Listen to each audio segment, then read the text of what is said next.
Nos sculptures de Riopelle, dans ces magnifiques caisses-là, elles sont vraiment superbes. Ça, là, c'est un travail de maître, honnêtement. Des fraîches caisses neuves qui s'en vont au Musée des Beaux-Arts du Canada pour une importante exposition qui a lieu sur Riopelle pour célébrer son centenaire.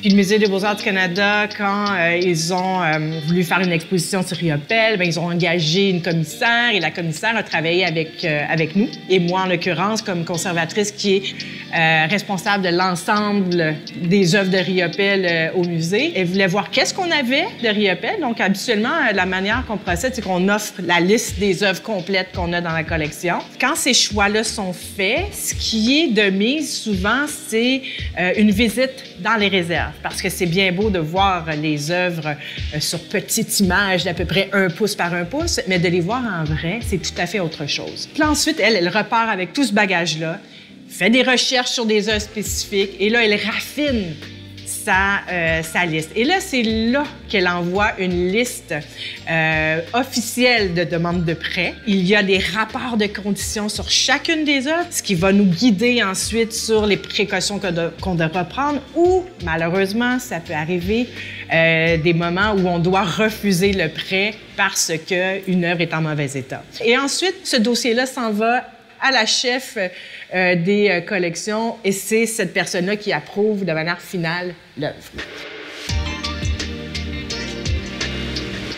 Nous, on avait 4 sculptures différentes de Riopelle qui s'en vont dans un prêt. Quand on a une demande pour un prêt, il faut faire des constats d'état des sculptures.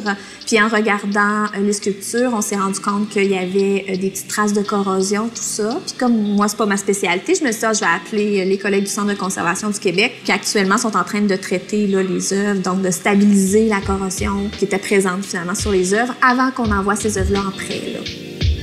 Il peut y avoir différents facteurs.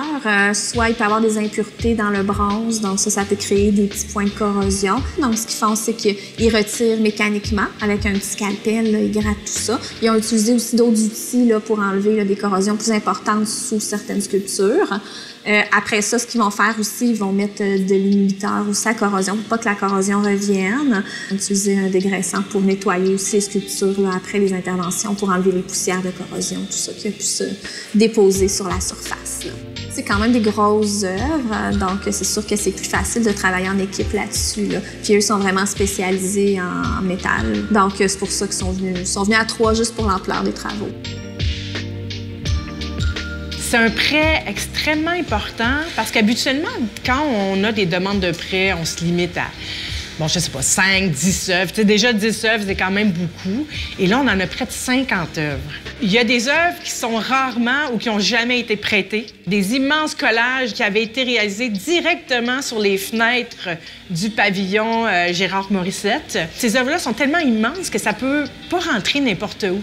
Je pense que c'est la première fois qu'elles vont voyager. Donc, en cela, ça, c'est vraiment exceptionnel. On voit que c'est une exposition majeure, c'est un prêt majeur. Ça va être quelque chose d'absolument inédit qui va mettre la table, je pense, très bien pour ce qu'on va pouvoir présenter, nous, ensuite.